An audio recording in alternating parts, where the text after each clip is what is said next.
একটা 7 বছরের বাচ্চা, শিক্ষক যার কাছে নিরাপদ থাকার কথা, সেই শিক্ষককে ছেলেটার হাড় ভেঙে দিল।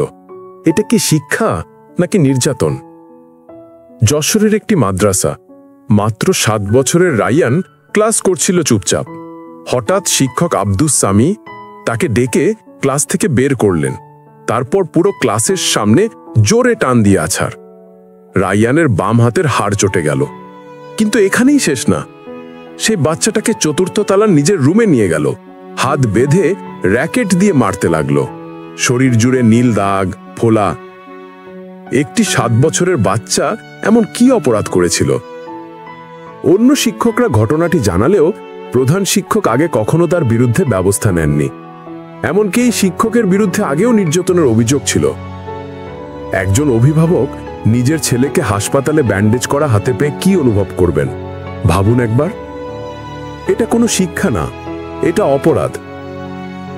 আপনি বা আপনার সন্তান এমন অন্যায়ের শিকার হলে চুপ করে থাকবেন না। নিজের অভিজ্ঞতা সবার গল্প অ্যাপে শেয়ার করুন, যেন সবাই জানে, সবাই সচেতন হয়। আর আরেকটা রায়ান যেন এমন যন্ত্রণার শিকার না হয়।